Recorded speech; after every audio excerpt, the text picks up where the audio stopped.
we can just start talking because there's so much going on in the world, and it's almost hard to figure out where you want to start with things. But this morning, when I was thinking about getting together with you today, I just had this flashback on when we first met, actually, which was about 22, 23 years ago in is either 97 or 98. When Yeah, I I came think to 97. I think I was 97, in and we baked bread together. We actually baked bread. Yeah, I remember we before I made had pizza. the panachian we made first. That's right. That's right. Yeah. Which was in some ways very similar to your pizza dough, which was Yeah. and one of my students, I was teaching in San Francisco at the time at the California Culinary Academy, and she knew you. She either had worked for you or and had eaten at Pizzeria Bianco. And I asked her, I said, I'm going to Phoenix for this conference and I need to bake bread for a presentation. Who do who can I call? What bakery should I call? And she said, well, there's really no really great bread bakeries in Phoenix at the time. But the best bread in Phoenix is at Pizzeria Bianco. You should call Chris Bianco. And you were still, probably known locally, but not so much on my radar at that time. Hadn't heard of you. But I came out there, we made bread together. You showed me what you were doing. And little by little, I watched you kind of like, start to peek out from beyond the Phoenix, umbrella to more and more people knew about you. And then next time I got together with you was a couple years later when I came by to sit down with you and talk pizza for American Pie. And so and again, first baking bread with you and having bread that good, at a restaurant was already kind of a cool thing. And I think you were just making it from your pizza dough, right? It was just the pizza. Yeah, that was just, like anything else, as you saw that setup. I think the one thing about even getting into this,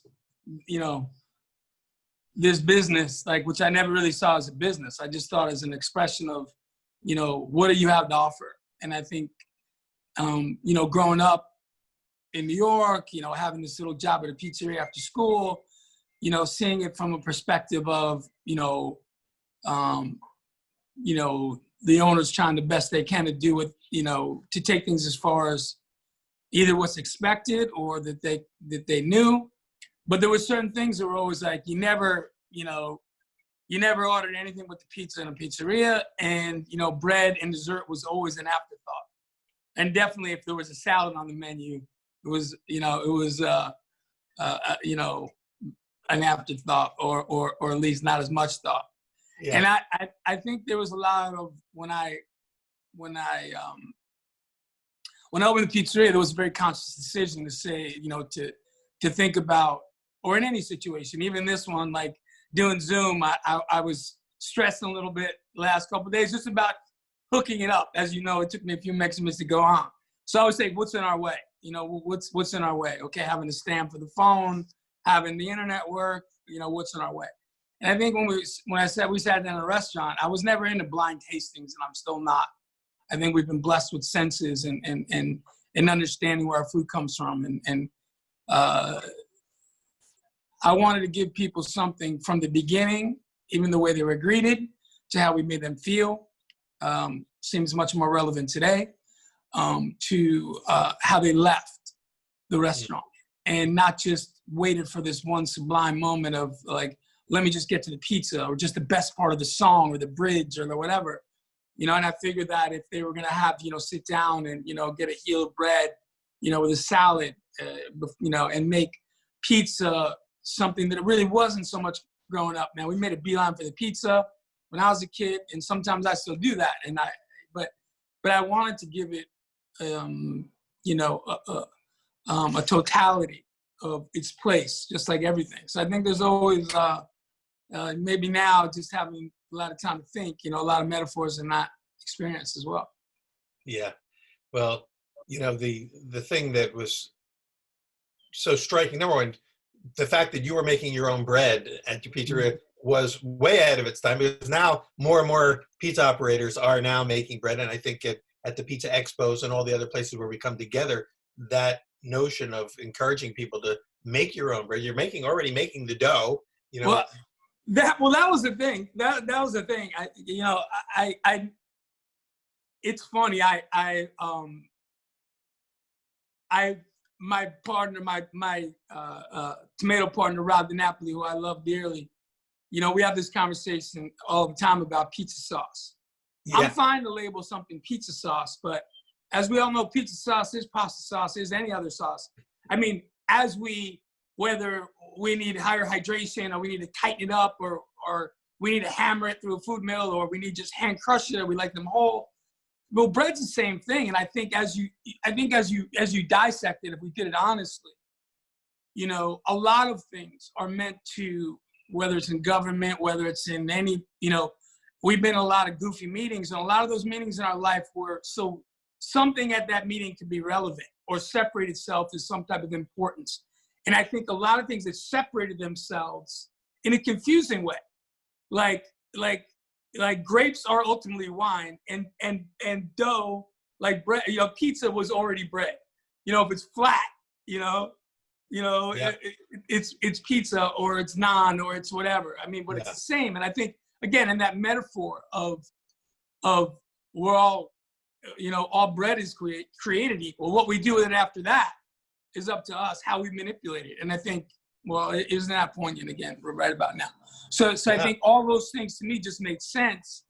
And then, you know, the timing is everything. I had my brother Marco, who, you know, my brother wasn't a baker. He was, you know, him and my dad had a tiny little art studio in New York. And, you know, like a lot of things that change over time, you know, in the late 80s, you know, like little art studios or design studios, people that did things by hand were replaced by Adobe Illustrator, by technologies, you know, when people did it by hand. And that, you know, my dad lost his business in that way. And, you know, my dad was still able to paint and make a living. And my brother that did more than, you know, the lettering and things like that, was looking for a change. And I suckered him into come out to Phoenix. I knew he'd be a great baker, much better baker than me, because I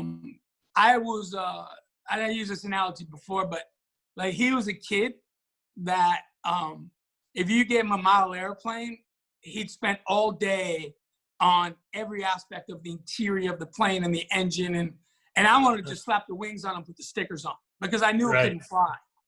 Right. And I think that totality, and that's why he's a better baker than I am, is in baking. I think there's a even though we don't, you know, a loaf of bread doesn't fly, it's important to understand all the things that make it rise and bake properly and whatever. And I always half jokingly, but not really, always say you learn things while you burn things. That is true. You know, the knowledge is in our failures for sure. Yeah. But it's important that, you know, we have some scribes around to make sure that we recognize those and calculate them. And my brother's now a very maniacal baker, where I'm still more like, if it's too hot, maybe we'll bump it with ice water. We'll do whatever. We'll figure it out. And, you know, that always freaks him out. Well, I always think of Marco as the sort of the secret weapon, that sort of the unknown, behind the scenes secret weapon of Pizzeria No doubt. Bianco. The best brother a boy could ever have, I'll tell you right now. My big brother. Great Marco. that you guys have such complementary, you know, skills that way too, and that you managed to keep that partnership. The band has not broken up, right? You guys are still working together. I think, after, you know, that's funny years. you say that. That's funny you say that because that's the one thing, if I have anything that I'm most proud of in my life. You know, obviously it's my family. You know, the way that, you know, my parents gave me that foundation about what's truly important, and everything starts here. You know, gaining the respect of the people that have known you the longest and know who you are. You know, it doesn't end there, but I think it begins there. Like, you know, to kind of to leapfrog that and get some other type of acclaim when you know, the respect of the people that mean most to you is altered at best. It doesn't seem like it makes sense. So I wanted that. I wanted that from my brother. I wanted that from my family. I wanted that from my peers. And now the people, like, you know, I look at the original pizzeria. I mean, you know, my manager Dave been with me, you know, 24 years, 25 this year. You know, our server Lacho, you know, right now he's, you know, he's laid off, you know, but he'll be back as soon as we can open all the way. But been with me since the day one. His brother Alberto's is still with us since the first day. You know, and other people, 26 years, 22 years, 17 years, you know, those things are, it was always about parts, you know, not the sum. The sum is only, you know, like, you know, there's things every day that show me what the importance of the most minuscule, you know, piece of any puzzle. God forbid a plane goes down and you find out a pigeon flying into, you know, I won't use the F word, but flying into the turbine took it down. You're like, God, could we have been a screen for that? Like this, you know, this massive thing with calculations and things, like we couldn't keep a pigeon, out of that from taking down and taking the lives of people. You know, so I think it's always like looking at anything, you know, like what will, you know, like look at our world now. You know, we build walls, we build bombs, we build everything, but it just took somebody, you know, sneezing on the wrong person and then being negligent to that in the world somehow, or not, you know, obviously, to put us in, you know, put the world at its knees and take the lives of, in this country, now over 100,000 people around the world, more people than most all wars combined, I believe. Not all the statistics on that, but. Well, it's getting, if not already, it's getting there, isn't it? Yeah. It's amazing how the world can turn on on a sneeze, like you said.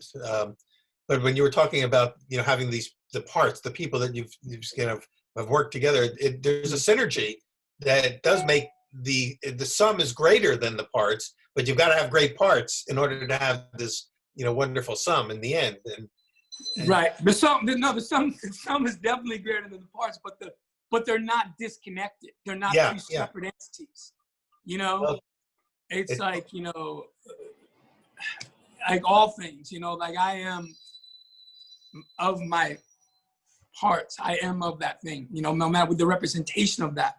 Yeah. But to take the Jenga game of anything apart is only for it to fall, you know. So, I mean, I got that a long time ago, and now more so than ever. I mean, we've had some, you know, conversations that I cherish deeply about, you know, our own spirituality and how we see our mortality, you know, and you know, I you know, we talked about, I had some challenges as a kid with asthma that you know, that were scary to me as growing up, and that kind of brushed with something greater than me. Yeah, you know, was only an incredible life lesson of gratitude and humility, and not a victim, but a lesson. Like if you're blessed to live through something or around something, what do we do with that? And it's affected the way I see, you know, everything. Well, I tell you, I mean, I remember when we sat down at you had just opened the bar next door to the pizzeria. Yeah, right. And we talked there, you know, before you had opened that evening, and for a couple of hours, and probably our conversation that day became the heart and soul of my book, because there was a couple of things that to this day I still remember, and I use them in all of my presentations. And the first one was I'd asked you what it is about, you know, your pizzas and what you've learned from pizza, that what are some of the tips and tricks that you could pass on to other people. And you said, well, I think it would be a disservice to say that there are these tips and tricks that you can do that would make you a great pizza maker. He says, you said, I can teach people my tricks, but I can't teach them to care as much as I care. And you said, if I could find people who cared as much as me, we can make them a great pizza maker. But and I've seen that everywhere that I've gone since. And as I went around the country, noticing that this is one of the differentiators of the places that separated themselves from the pack, was that there was always a person or people there who just cared more than any. And that's not something that's part of training. That's something that they have to bring with them. They have to have that sense of caring. Well, I think that, you know, you've seen firsthand, you know, around the world that I was just never comfortable with, you know, I mean, I respect people that have to be very, like back when I was a kid, I mean, there was labels off of cans and, you know, you hid what you use and everything was a secret. And A lot of those times, in a competitive world, I understand the impetus of that, or the beginning of that, almost fear, or either you're hiding something or whatever. I just found the transparency set me free personally. I remember when, Alice Waters or Daniel Blue or all these great chefs came to visit, the first thing that I saw them notice is maybe look around the room or look at our shelves or like see this idiot's using this extra virgin olive oil and everything, and it's specific, or, what we, dedicate ourselves to do through, through organics, through anything that we could that was what supporting local farmers meant. There wasn't a word. It was a commitment to your bottom line, essentially. So I wasn't an economics major. I'm not an educated man, but I knew that there was a commitment to keep people, that they wouldn't stay with me now almost 30, some of them 30 years, because I was nice. I had to make an economic commitment to them. I had to, I always said, look, if I don't have it, or if I got it, we all got it. And if I don't have it, you'll probably still get it, but not as much as either of us would like. Yeah. So I think those principles of study,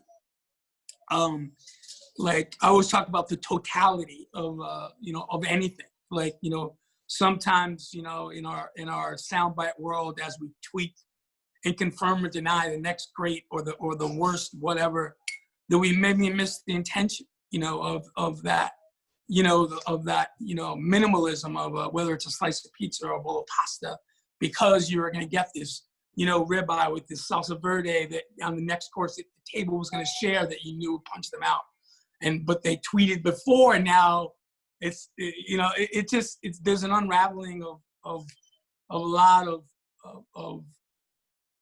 things anyway that, going back, I was just like, hey, if I could show you that I cared, or not even that, if I knew that I cared, and I welcomed you to, like I always say, love is a word to explain the inexplicable. Well, in that same way, again, never more important than now, I could send you love letters every day. I could send you daisies. But if I make you feel sick and unwanted and negative, that is the only reality. It's indefensible, for me not to listen to how I made you feel. And I know the way that I felt at certain times in my life when it was confusing with people that, they went and you were invited on that trip, and maybe you did get that crappy T-shirt that was their guilt back. Not that ever happened to me or whatever, but there's things in I know in my life that when a customer, I don't even like that word, when a human being walked into our space, that I was blessed to be part of a food chain, a part of a link of miracles, to now sustain their humanity, to do something possibly great in the world. I know I've never been too busy to acknowledge another human being if I saw you in my peripheral. I've never been too busy not to nod. I've never been too busy to blink. I've never been too busy to do what I could to hear you as a human being. And I think, again, understanding things that are pertinent in our world right now.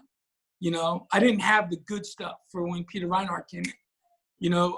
Everybody hopefully got the good stuff, the deserving stuff. Yeah, exactly. That you don't just pull out the special stuff because this person is special, but everyone has to be special to you. And that was something that also out of that first conversation, one of the key takeaways for me was when you talked about, the sense that you were doing this because you really wanted to have a relationship. You made the pieces right out there in front of everybody. You worked out there because the relationships for you were very important. It's what in a sense motivated you to keep doing it. It gave you purpose and meanings to have those relationships. And so when I asked you, well, what is it that you want people to experience when they eat your pizza? And this is the moment I'll never forget when you said, I want them to experience my soul. And the whole room went quiet. You said that, I was almost in tears, and I didn't know what to say. And I waited for a few seconds before I could come up with anything. And finally I said, well, do they? And you kind of chuckled. You said, do they experience my soul? And I said, yeah. And you said, I think sometimes they do. And that was it. We couldn't talk. After that, we had to stop. Yeah. And we just went and made pizza, because where do you go from there, you know? Yeah, I think, and even clarifying that, even editing my thought years later, you know, what I hope that, you know, people always see the totality of the village that it takes to bring anything. So my soul is actually a collective of souls, you know, and what I mean by that, you know, it isn't singular, you know, it isn't like, I always say, I made nothing in my life. Like, you make rain, well, maybe another conversation. But if you don't make rain, you got help in that process. So you've been part of a process. You know, that's the way I see myself, is in that relationship business. If I had a job title, but, you know, I'm in the relationship business. When any of those relationships are out of kilter, the imbalance is, you know, profound. And I think, you know, I've always, you know, jokingly had not even jokingly, like, I'm always uncomfortable when somebody says, oh, pizza master, or I'm a pizza master, or someone's, you know, I don't see my role in pizza anything further from that perspective, because I see, you know, that, you know, kind of master and subject relationship, and not even beyond the obvious ones, you know, through history. But I mean, when we do not see ourselves with most entities that that we are in relationship with, like, kind of going back to that pigeon in the plane theory. And then we know we've all had these, you know, you did everything right. You did everything right, and someday it just didn't rise. Or someday you didn't plan for everything, and there was 300 people outside, and, you know, and the wood you got was green. Or, you know, the